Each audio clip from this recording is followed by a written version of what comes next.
thank you all. Thank you all for coming. It's on a Friday morning. This isn't the best time to do conferences in Washington, D.C., but it is great to see all of you here. And I am really very pleased you're here. And of course, we're going to have lots of people that are watching virtually, and then we're recording and streaming too. So my name is John Hamre. I'm president here at CSIS. And I have to apologize. I had some oral surgery this morning. This side of my mouth is that's had a real good. So forgive me if I sound blurbly. But I really did want to say a few things before we get started. And this was, let me first say, this was something we'd never done before. We'd never asked our military fellows, because we've always kind of given, you guys decide what's going to enrich your experience while you're with us, and we always left it to them. This is the first time we asked them to collaborate on a joint project, and one that's kind of from front to end. They had to design this. They had to think about the content of it. They had to think about how was the best way to communicate this message. And it's really, we put them into the depth, thrown them off the deep end of the pool, we've got to figure this out, but this is what it means to be in public policy, is to how do we communicate really important things to an audience that doesn't necessarily understand, they're curious, but you have to convince them about some of your perspective. And we're going to see that today. I think the work that these fellows have done is really remarkable. And I told them that I think this is going to be required reading, required viewing, in the military academies. I think this war, every war has really important insights and developments. I think this one is huge. I think it's just transforming the nature of combat going forward. And it's not just, gee whiz drones, it's far more comprehensive, far bigger than that. And so it's going to be really an interesting hour and a half that we have with you all. So Seth Jones is going to come up here. He's going to get us really started. And I look forward to joining you in the audience and listening to this very fine opportunity. Thank you all. Seth.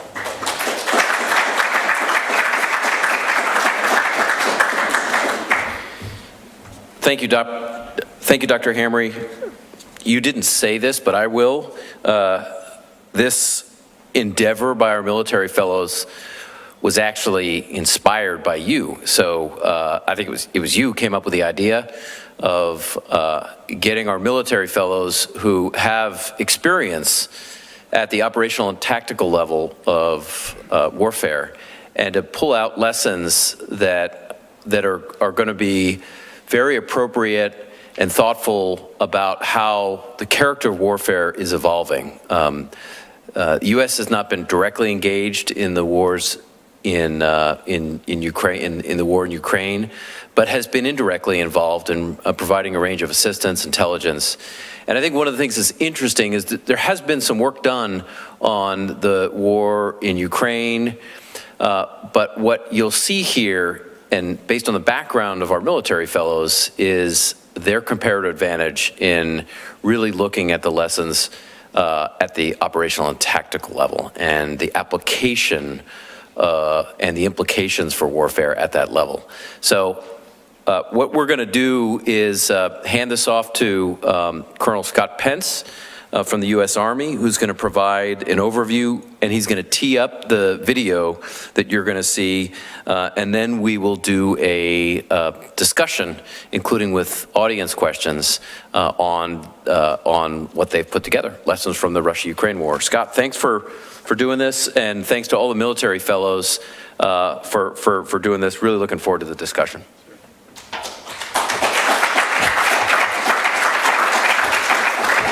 Thank you, Seth. As you said, I'm Colonel Scott Pence from the U.S. Army, who is a military fellow here. And I'd be remiss if I didn't thank, first of all, Dinesh Matani, who helped put all these, from the BRAC studio, who put all this together, who really, his proactive work from the beginning made this possible. What you'll see in these highlights are people from experiences. You have Ukrainians, you have military professionals who are retired, some of them active duty, and some of them are allied military professionals. You have academics, and then you also have people from leaders and nonprofits, and you have people from industry. We have over 10 hours of material. Now, not many people have 10 hours to spare to watch all of our panels. So what we did and what Dinesh helped us do is distill that down to 20 minutes of only the best of some of the highlights that came out of all these panels. So that'll help you appreciate some of the things that he helped us put together. So thank you very much, and without further ado, we'll watch this highlight reel. In war, land is decisive. Nowhere is this more important than in the Russia-Ukraine war. Welcome to the land domain panel of our series, Conflict in Focus, Lessons from Russia-Ukraine. We'll see on 24 February 2022, Russia invaded Ukraine along several axes. One from the north, from Belarus toward Kiev, one from the east toward Kharkiv, and one other major axis from Crimea to Kherson. Dr. Jensen said maybe the most important thing we're going to hear today. He talked about super soldiers. And I do worry that so much emphasis on technology and drones and all that, that we are losing sight of the fact that ultimately it's about women and men who are properly trained, properly led, and determined to win. And so this is where Ukraine, I think, is why they've been able to do what they've done, despite Russia having all the other advantages. However, I want to talk about Kursk. In my opinion, this was an incursion of historic magnitude. Not only historic, but also of significant geopolitical importance overall, both from geopolitical and tactical perspectives.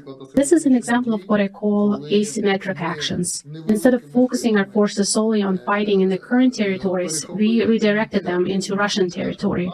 War is always an extension of politics, and politics often imposes a series of limitations upon campaign design, whether it's restraints or constraints. So that's the kind of major campaign dilemma that I think most people miss. What I can say about the North Koreans is that they are very good soldiers. They are very well trained, but the way they are trained reflects the methods of warfare from the 1960s and 70s. They are not as well equipped for modern warfare. What we observe is that the North Koreans typically act on the battlefield by lining up in large formations. They tend to advance in a way that reminds us of the tactics used during the Soviet times, where soldiers were trained to line up and move forward. This makes them very easy targets for modern drones, which can easily spot and destroy them. The Russians are aware of this, but for some reason they don't train the North Koreans to avoid forming those lines, or at least not to advance in such a predictable way to avoid being targeted by drones. We don't know why.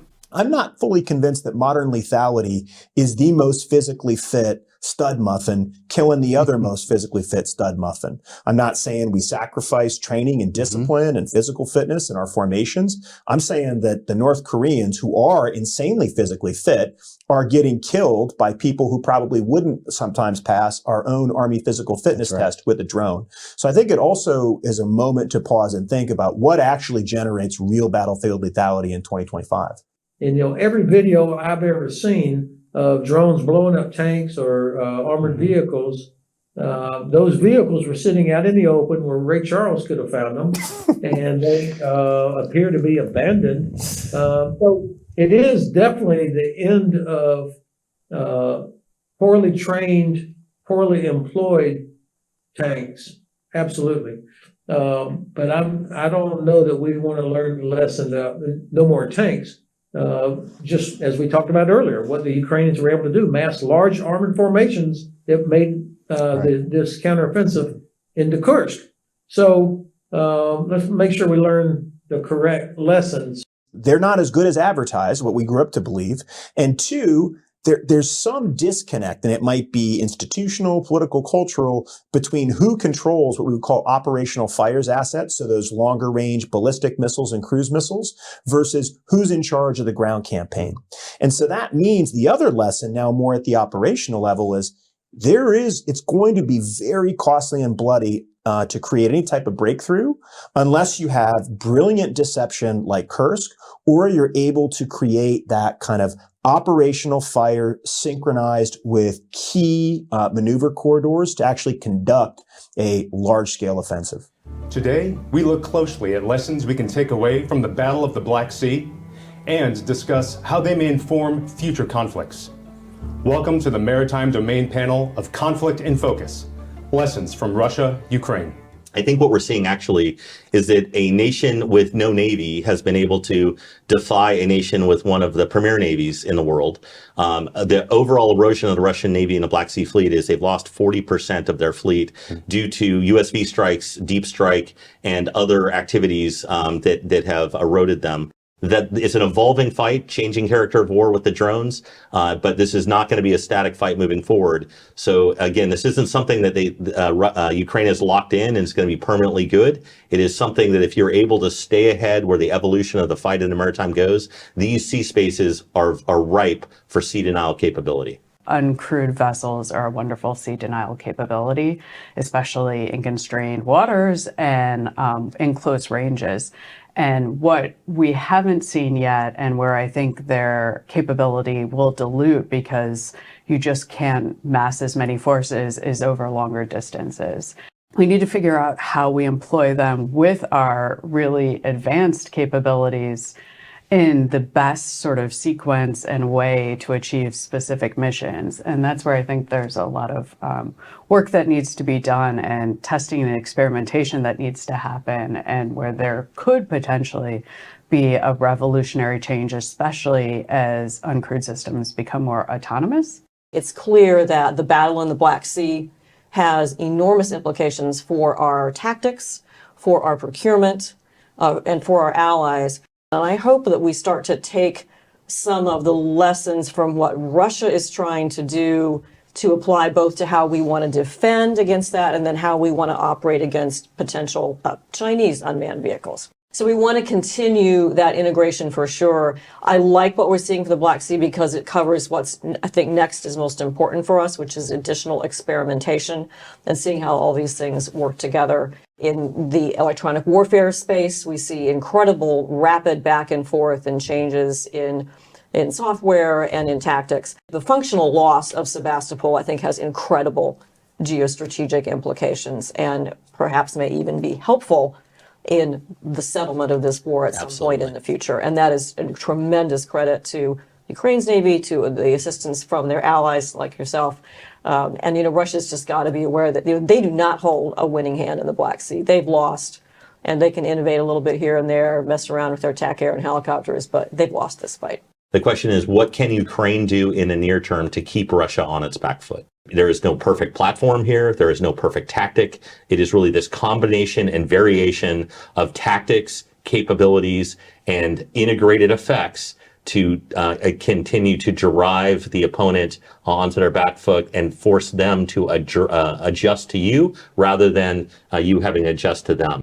I think this is a warning shot to conventional navies that we must take seriously our ability to counter USVs and other integrated effects, USVs and UASs, against our forces. I would argue we are beyond experimentation with robotic autonomous systems. We are now in a period of operationalization and rehearsal. And so our ability to create A280 bubbles and defeat A280 bubbles with robotic autonomous systems is an essential capability that we must develop. And again, those are clear lessons out of the Black Sea, and we must move with alacrity and a sense of urgency that we haven't seen.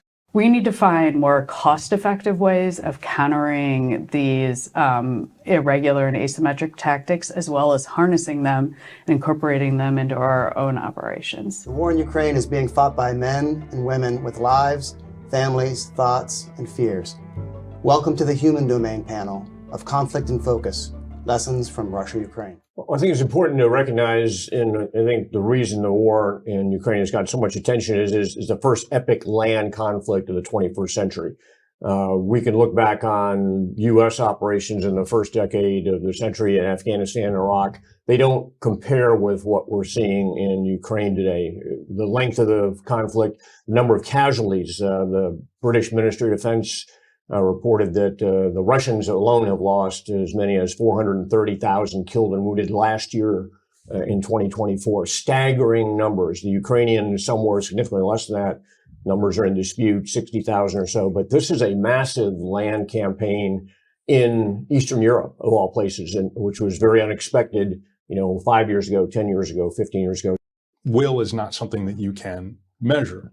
However, it can be assessed, and thus far we've done almost nothing collectively. And I'll point fingers at the United States here, and that's what we did in that report, that we've done almost nothing to improve our ability to understand or assess will to fight. And you saw that in the early days of the Ukraine conflict. And we generally assessed that the Russians were going to fight no matter what, and we generally assessed that the Ukrainians were going to quit no matter what. And that turned out not to be true. And what was fascinating at the time is there was congressional testimony after the 2022 invasion, and General Scott Berrier, who was the director of the Defense Intelligence Agency at the time, actually apologized to Congress for not getting that right. And you go back and look at the apologies that were made after we misjudged Afghan will to fight, we misjudged Vietnamese will to fight, we misjudged Iraqi will to fight. So we kind of got a trend going here. Stuff happens. The unexpected happens. When you look at this war, people couldn't believe that in the 21st century, one country would try to conquer another one.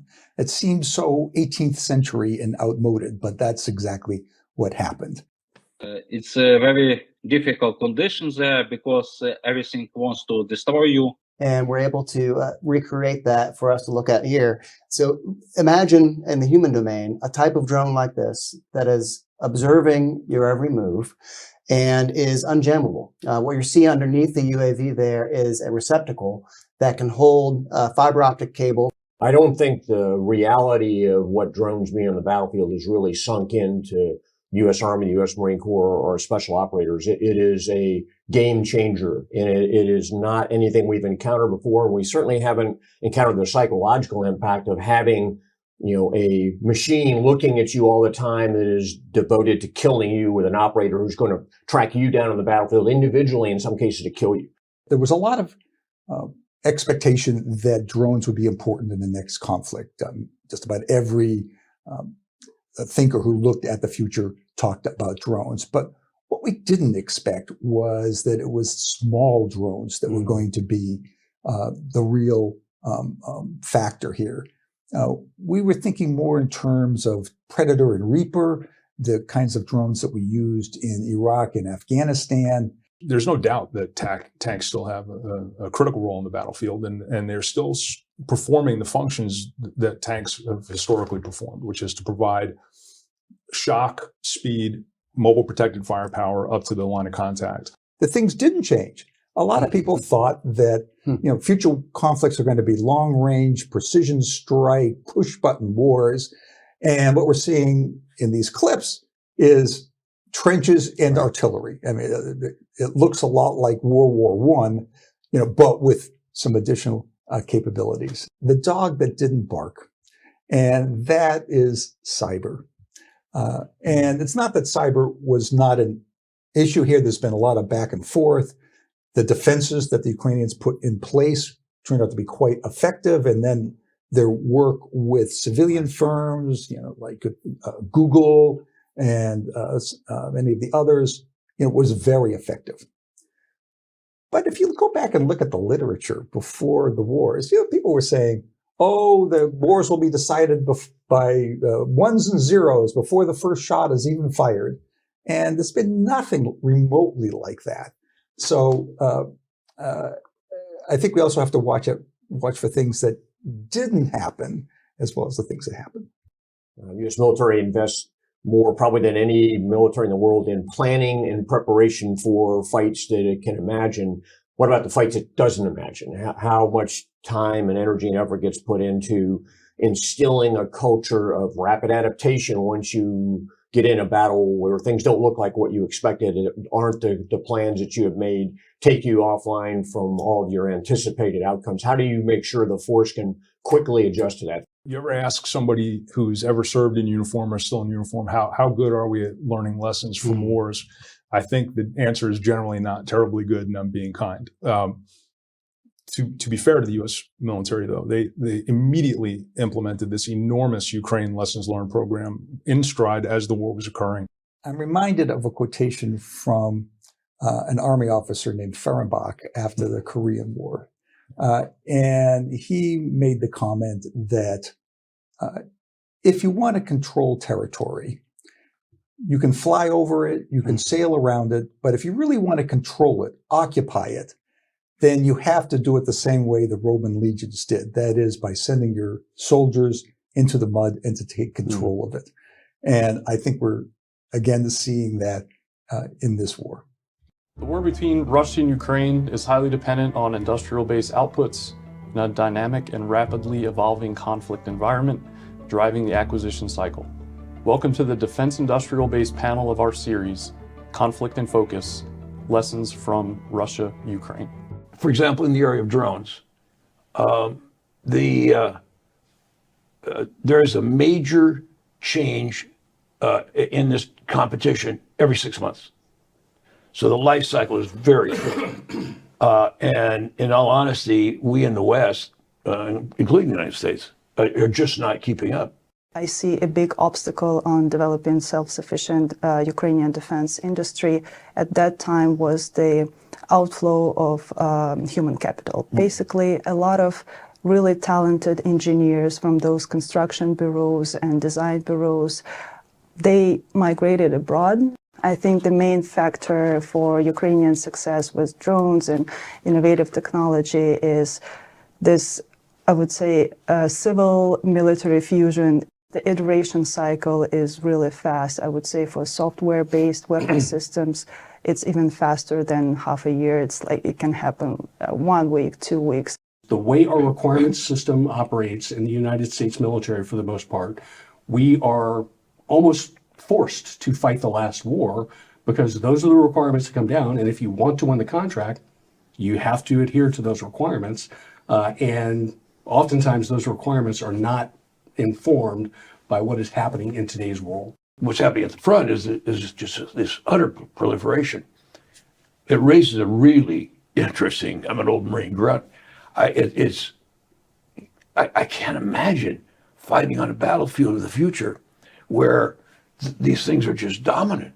Well, I would agree that probably the swarms is the future, but observation from the battlefield right now is basically that we're not there yet, because for the real swarm, we need AI, we need more sophisticated software for the drones on those nodes in that swarm to communicate, to make decisions. The massive proliferation of these things, the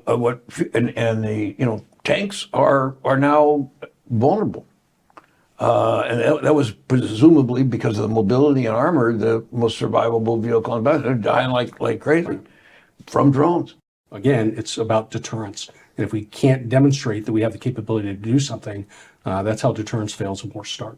So working with foreign governments like the government of Ukraine, you mentioned it earlier, the ITAR restrictions are very cloying.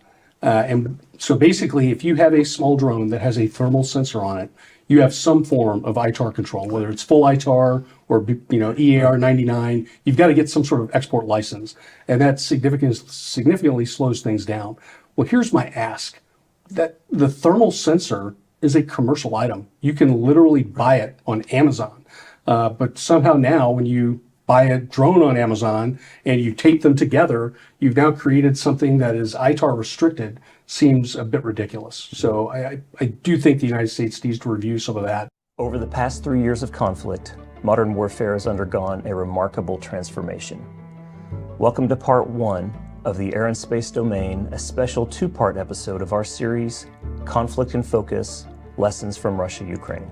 If you or I are in a foxhole doing our jobs and we have a drone, we have a much longer range at which we can hit our adversary, right?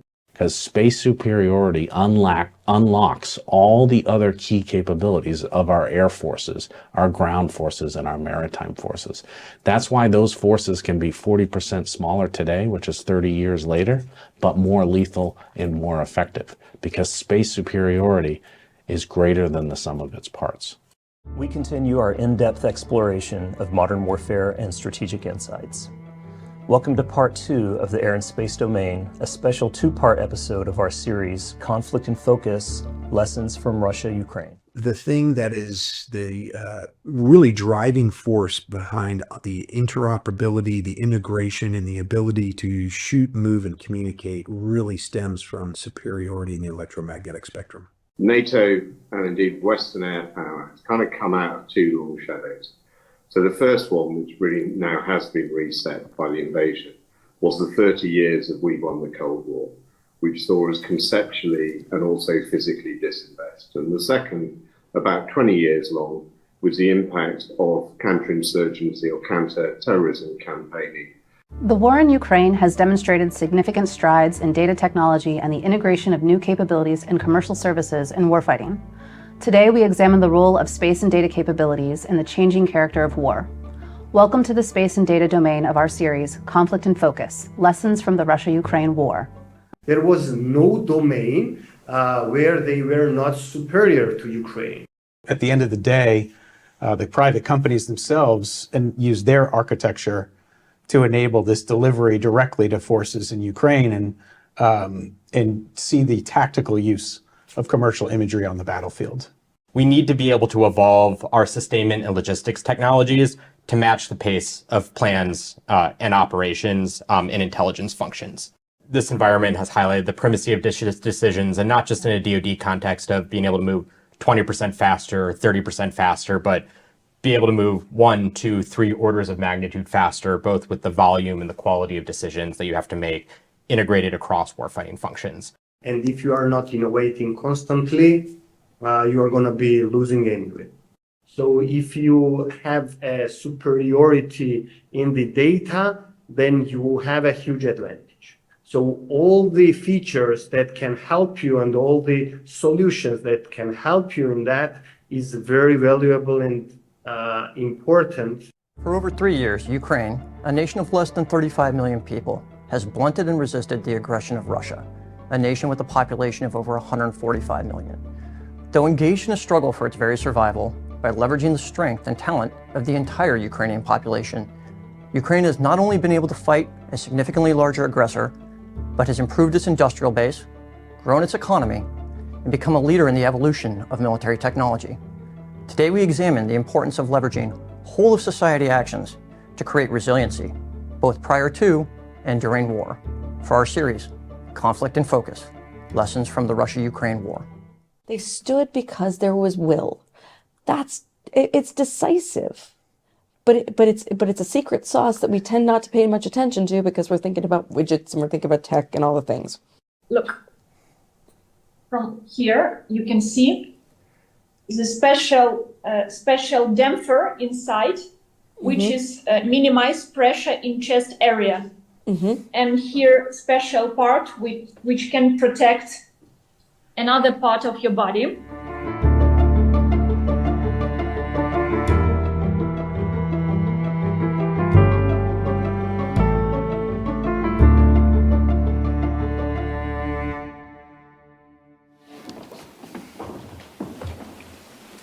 So that was great. Go ahead, Tom. Yeah, no. Go ahead, Scott. Before we get started with the folks on the panel, we will go over the digital report. So we got to condense 9 to 10 hours of material down to that 20-minute video, and thank you for watching that. We further condensed those highlights and those insights into this digital report into just 10 primary insights. We used our Office of Secretary of Defense Military Fellow, Ms. Krista Achenbach. She whiteboarded with us, what do we really need to take from all of these transcripts, and those are what's printed out in the hallway, all the summaries of the transcripts, what really matters. And that's what's been really important for many of us who struggle to find out what really matters from this ongoing war. So we'll go over the digital report that released just yesterday here at CSIS. There's Insights for Future Conflicts. It starts with this is a tactical operations center that fades out into blueprints. It's divided into 3 sections: weapons of modern warfare, capabilities, and then timeless realities of warfare. The first section here is on the weapons. And the first one Colonel Nathan Lewis, who's with us today, addresses an elephant in the room, and that is this was a warfare between a nuclear-armed power. And this, what we used is some of the CSIS's program on nuclear issues to talk about the back and forth between Russian nuclear threats and incremental aid to Ukraine and how that might have prevented a nuclear detonation. Here we have here on the chart that's presented is the estimated global nuclear warhead inventories. The next insight is on the innovation through drones. And this is written by Captain Quentin Packard from the U.S. Navy. And this is another one of the key points that we think of when we think of the Ukraine war. This is the panel that you got to see some highlights from. And it addresses some of the adaptability and the innovations that are occurring on the ground and behind enemy lines in Ukraine. This third one is the role of tanks. As you saw from some of the highlights there, despite the videos that we're seeing of tanks being destroyed by drones, to a man and woman, the Ukrainian and military professionals are finding tanks still relevant in the next warfare. Here we have the chart that we were able to develop here was the estimated Russian tank losses, which is ironic because the point really is that the tanks remain relevant on the battlefield. The next section is the capabilities, and that's what really is where the rubber meets the road in this war, and that's what we can do now pre-war with great power conflict to enhance our competitiveness. The first one is on supply, and Captain Luke Slavensky, who's here with us today from the U.S. Coast Guard, talked about resupply the fight at speed and how adaptations and using data integration allow the Ukrainians to resupply, use the contributions from Western powers to rush those to the front. And the Ideas Lab, led by Sarah Grace and Gina Finn, were able to make this interactive graph that shows the contributions and where they arrived in Ukraine. The next insight was written by Matt Slusher, who's with us today from the U.S. Air Force. His panels were on the air and space domain, but he focused on contested logistics as one of the critical things that matters behind the front lines and resupply operations are the logistics that take it from a base station to the theater of battle. And this is going to be something that the United States will have to face if it goes into great power conflict in the future. The next two are written by our colleague, Ms. Kristen Achenbach, from the Office of Secretary of Defense. The first one is AI-enabled data integration at scale, a critical field of adaptability in which Ukraine has made many gains and we're working with its Western counterparts. Here we had the Palantir Senior Vice President Aaron Jaff talk about how some of those were relevant to the battlefield. And the next section was on the centrality of the space domain. She wrote about that and pointed out one of the insights is both sides in this battle depended on the space domain for weapons precision. And despite attempts by Russia to defeat the Starlink network and the proliferated low Earth orbit satellite infrastructure, they were unable to. The next insight and section went into timeless realities of warfare. What we saw in Ukraine are three insights that we see in history and we can expect to see in future war. The first one is, and it might be the most important, the will to fight makes the difference. We see the broad resilience in the Ukrainian force, which allow them to stand toe-to-toe with a much stronger, more powerful military.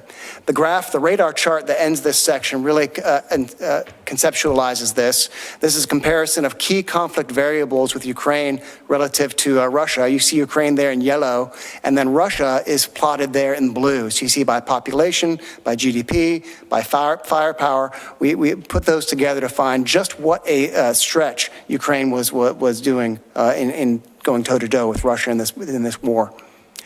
The next insight in timeless realities is whole of population. And what this is really trying to say is that gender integration in the military led to a comparative advantage. And the next insight is, and we end with the role of soft power. And soft power yielding tangible results. So the story of Ukraine, the story of the underdog fighting against a more powerful neighbor, really allowed for donations and contributions from Western nations that were really significant. They led to tangible results. So thanks for listening to us as we went into the digital report. Thanks for watching the videos. And now we'll turn it over to our panel where we will have some discussion about these issues. Scott. We do have an opportunity for folks to ask questions. I have the tablet up here, so if you could feel free to ask audience questions here. We should have a QR code that you can ask. We already have some questions that I'll get to a little bit later. So what we have up here, most of our military fellows. So we've got with us Scott Pence, Quentin Packard, Luke Slavinsky, Nathan Lewis, and Matt Slusher. We don't have two of our colleagues unable to come today, Krista Aukenbach, who did fantastic work for this, and Scott Murphy. We will bring in their insights into the discussion. My name is Seth Jones. I run the Defense and Security Program along with Emily Harding here at the Center for Strategic and International Studies.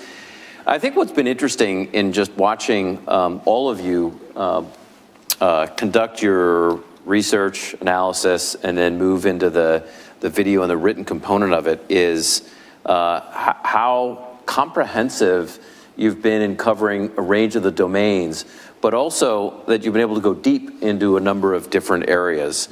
What I'd like to do is sort of have a conversation, but I do want to hit the key focus areas. Again, I think what's particularly valuable about the work that all of you have done is the insights you've given really at the operator level, going all the way down to the tactical level and getting a real feel for what is changing in the character of warfare and the implications for where warfare is headed. So I wonder, with QP, if we can start with you. You're a Navy captain with years of experience at the tactical and operational level.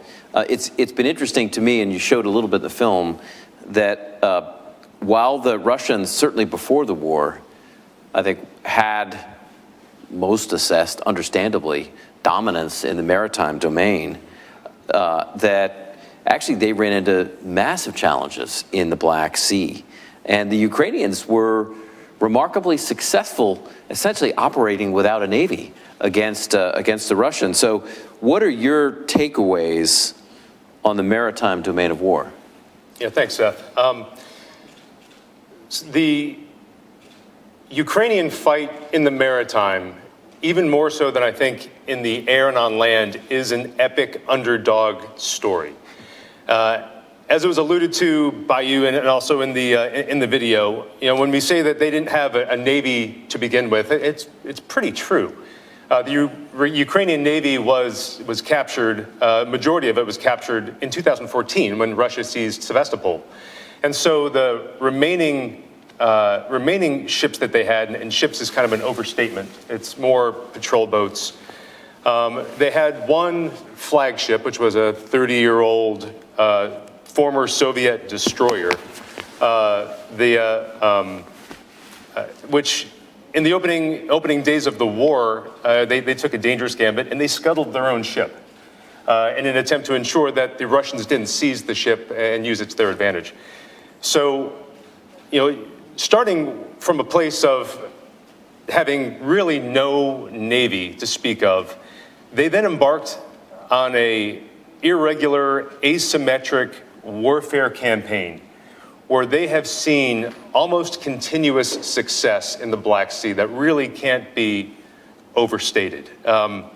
From the opening days of the war, in April, they sunk the Black Sea Fleet flagship, the Moskva, which is a great story that I can definitely go into if we have time later on. That was one of my favorites.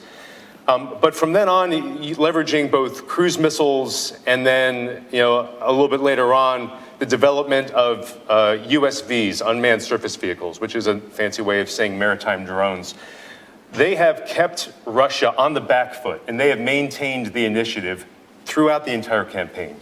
To the point where, as was mentioned by Admiral Mattis, 40% of the Black Sea Fleet is now either man-made reefs at the bottom of the Black Sea, or they're damaged beyond being able to participate in the fight.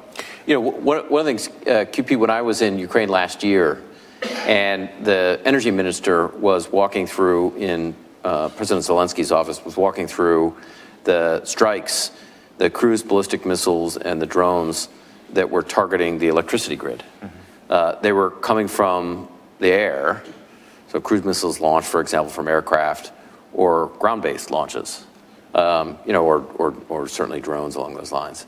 There was almost nothing coming from the maritime domain, and that is a fundamental shift from the way the Russians fought the war in Syria, which is they had air, that they had limited ground operations. Most of that was done elsewhere, but they had a lot of stuff coming in from the maritime domain. So how difficult was that for the Russians to conduct a joint campaign, essentially to take the Navy out of the fight?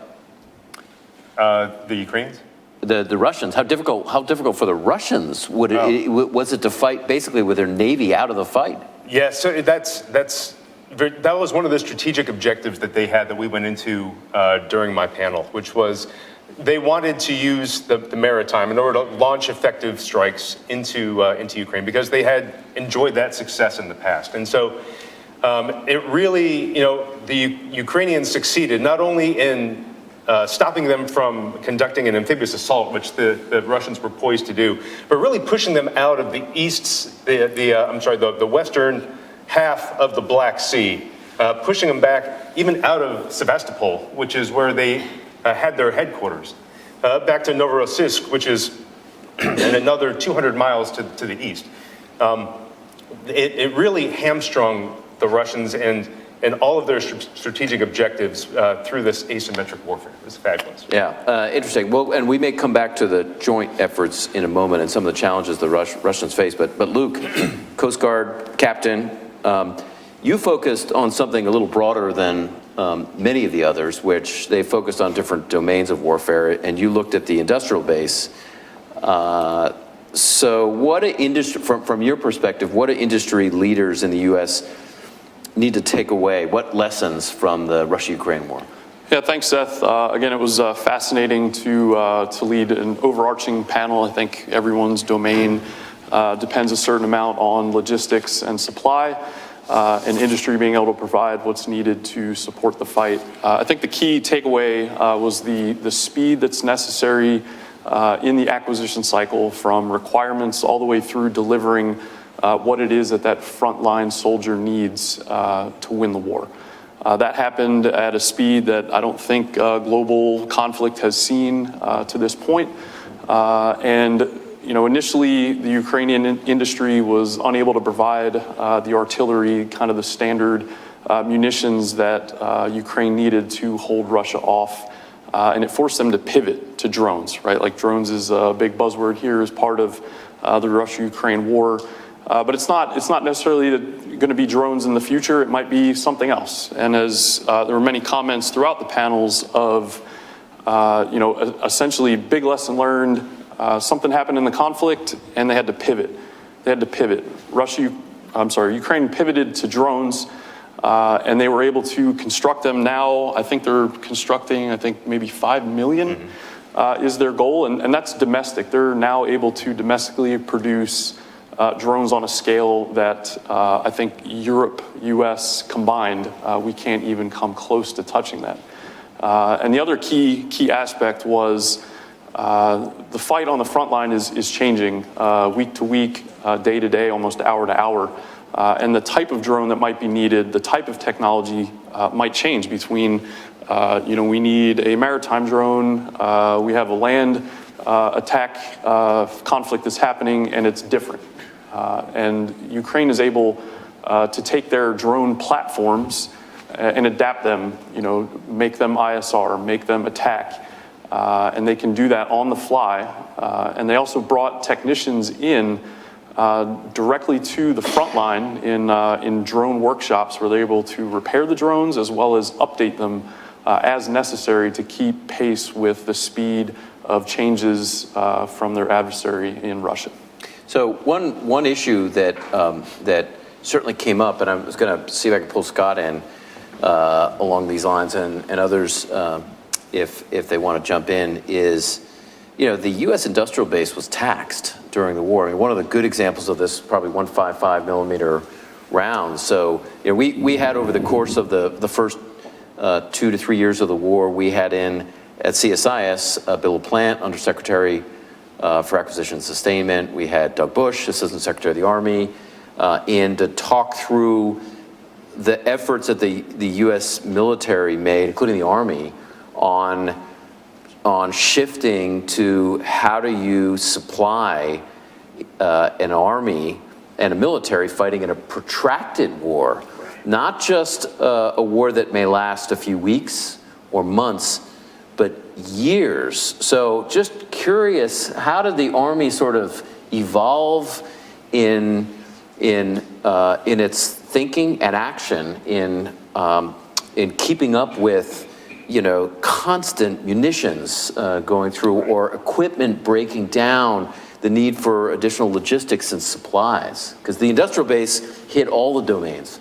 Right, yeah, the Army and the Joint Force had to create commands and committees that focused on continuing the production and increasing the production stateside, and then just like the contested logistics insight, facilitating that to where it was needed. And Seth, really the supply chain security is hugely important, right? All the components, I think Ukraine has seen that everything that goes into making a drone, the ability to keep those supply lines open, you know, if you don't have that, Kate Bondar had mentioned, you also need the people that are there that can construct these things, that can run the industrial base. So you need the people, you need the supply chains and the supplies, and then you have to get the whatever it is, the technology out to the front line. And the workforce, at least here, to produce too, yeah. And in the fabrication of the Maritime drones, they really had a garage industry where people were, no kidding, in their garages, like disassembling jet skis and then reassembling them into these drones that were going to be used for a completely different purpose. Completely disaggregated amongst the community and far from the front lines. And then those supply chains had to move those individual pieces and fabricate them together, you know, put them together in order to get the finished product, which was incredible. One of the things that has struck me too is how connected some of the frontline forces in Ukraine were to industry and to companies, because that sort of tweaking, in some cases it was more than that, as the Russians found ways to change their EW frequencies. I mean, it was the speed, and we all have talked about this, the speed of warfare changed dramatically. Yeah, Seth, another key thing that we saw was that the U.S. and U.S. industry, essentially going into the Russia-Ukraine conflict, the second round here, was that, you know, we were used to winning with large drones, right, where we controlled the airspace, we controlled the electromagnetic spectrum, and early in the conflict, donors were coming with all sorts of drone technology from U.S. industry and others, and that largely failed because those drones were made to operate in an uncontested aerial environment. And that's essentially what started kicking off the need to rapidly innovate. And they realized that they could not do that unless they brought like teams of U.S. Technology experts and engineers to the front line in Ukraine to help them keep the upper edge against Russian EW. Yeah, and also, you know, what the Ukrainians ended up needing in part was attritable systems that they could use, but knew that they were going to eventually get shot down. So you don't use a big MQ-9 for that kind of a tactical purpose if you're going to lose the, you know, if you're going to lose a system that is that expensive. Or what the Ukrainians also looked for was longer range, higher payload drones, but again, sort of one-way strike drones that, again, that you're going to lose. So it was a very different use than I think U.S. had often done with its Predators or Reapers, so different. So I want to come to Matt. Colonel, should we call you Slush, by the way? That's good. Okay. Colonel in the Air Force, experience as a battle manager and also air defense in Europe.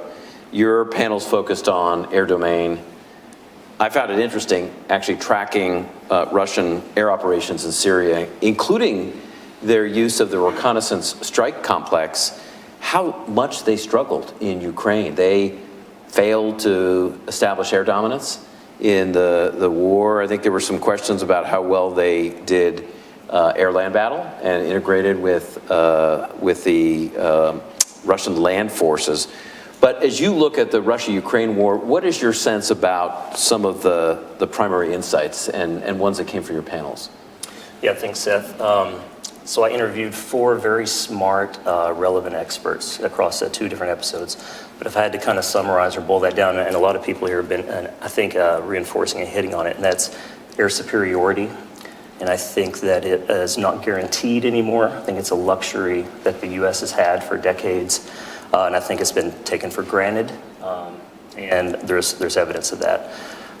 So as we just mentioned, neither side, Russia or Ukraine, achieving air superiority. I think air superiority brings a lot of enhancement and helps out all the other joint warfighting functions that the other services will take into an operation. And I think if you don't have it, I think it severely hampers and puts at risk the joint warfighting operations. So it's appeared to me that maybe we should either redefine air superiority or almost add to its definition. I think if you're going to dominate in the air, I think you have to dominate the electromagnetic spectrum. I think you're going to need to successfully integrate autonomous systems into your operations. And then lastly, I think effective, resilient command and control structure in that modern battlefield. What is your sense, just going back to this issue of jointness, what is your sense of how well or not the Russians were able to integrate air and land during the war, and how much of that came out in your panel? Yeah, I would go back to the fact that neither side, especially Russia, achieved air superiority, and it's probably going to be because of the Ukrainian air defenses. It's going to be because of electronic warfare, and then the contested electromagnetic spectrum.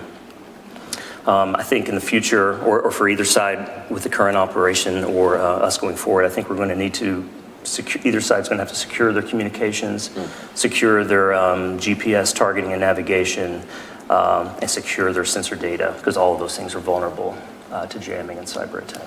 Thanks. I want to come to Scott then on the land side. You wrote in one of the key insights, tanks are not dead. Maybe the Marine Corps would disagree with you there because it largely got rid of them, or at least at one point. But so did you always see this as the case, or I mean, how did the war change or even solidify your view on land systems like tanks? It definitely has, and a lot of us have been watching this carefully and wondering what we need to take from it. And when we had one of the ministers of parliament from Ukraine, Roman Kostenko, come visit us in December, he had said he remembered in 2014 everybody was afraid of tanks. And now in 2022, it was in 2024 when he visited, they just look for a way, who's going to kill it in the most exciting fashion. But that, as we pressed the issue and talked to the actual Ukrainian leaders on the ground, they said that people who ignore tanks do so at their own peril. When they see they've seen soldiers killed because they do expect someone with a drone or someone with a javelin is going to eliminate this tank in their front, but the tank still remains a powerful force. And what Ben Jensen was able to bring up in the panel is that what we see as tanks as being direct fire weapons may evolve in the wars of the future, in which tanks, with the great power base they have, are able to supply electromagnetic protection for the soldiers around them, are able to launch drones as a platform, and able to exist possibly in a hybrid or battery power, so to be more quiet. And what we saw with General George and Secretary Driscoll from the Army, their new Army Transformation Initiative, just last week on 1 May, we see the embracing of the M1E3 tank, which does just that. It's got a hybrid motor, it has power for electronic warfare, and it's got power for drones, in addition to its direct fire capability. Would you say, just stepping back, when it comes to other systems, infantry fighting vehicles, would you have sort of similar lessons to other types of land systems, not just tanks? It always comes back to, would you want to do battle with a force that has tanks against you without tanks, or would you like to also have an armored force? And it's a pretty easy answer. Yeah, it seems like hard to take territory if you don't have a combination of dismounted infantry and armor to punch through lines. Because I think at the end of the day, I think it was Colonel Mark Cansian who said that in your session, that you can't control territory from the air or from the maritime domain entirely, that you need to do it also from the land. Absolutely right. If I can chime in, so the tank isn't dead, and neither is the aircraft carrier. I feel obligated as a sailor to point that out. In the Black Sea specifically, despite the success of Ukraine in taking down so many of Russia's capital ships, the Black Sea is a unique atmosphere. It's a confined area. You can't put a bunch of drones into the middle of the Pacific and say, go get them, and expect to have any kind of A2AD success. So now in the Taiwan Strait, there is a potential. That would be an opportune place to have drones play a part, but large-scale capital ships, there's absolutely still requirement. Sounds good. Well, would be interested in maybe a little bit later if there's a debate about that. I will tell you, once the shooting starts, not that the aircraft carrier is dead, but I don't think I'd want to be on one once the shooting starts in the Pacific. But anyway, that's just me. Right. Real quick though, Seth, the U.S. industrial base, right, for shipbuilding has obviously gotten a lot of recent attention. We've realized that we're unable to construct the number of ships at the speed that the services need. But as we're doing that, I would ask that the U.S. take a look at, what is the future, right? Like, do we need that many of that type of ship in the actual future, or is there a different technology that then kind of relegates the ship-to-ship kind of maritime conflict? Yeah, good point. All right, let's go to Nate, and then I've got a bunch of questions from the audience. Nate, Chris is not here either, but I wanted to bring in the space and the data domain and get your sense about how much access to space and data we can expect in the next war. It'll greatly depend on who's fighting and at what level of warfare. We're talking border skirmish or full-on country v. country. The short answer is it will depend on the commitment of either country, right? How much they're willing to take the fight to either space or to ground nodes that control the data. So both sides can expect to probably have some kind of contested data environment, but the magnitude of that will greatly depend on who's fighting. Sounds good. Well, we are almost at time, but I want to get to a couple of questions. I think the first one here from Emily H. at CSIS is probably Scott. I'm going to go to you first and open it up to others if they want to answer it. Given trends on the battlefield, especially in the land domain, what are the prospects for a successful Russian land offensive in the next several months? What is your sense? How do you weigh that? You have to use history as a guide.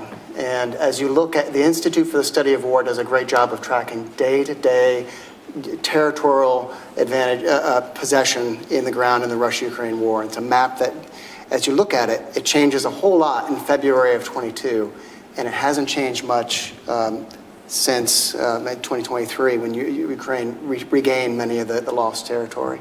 You see a stalemate. So if they were able to do a broad, successful land offensive, they would have done so by now.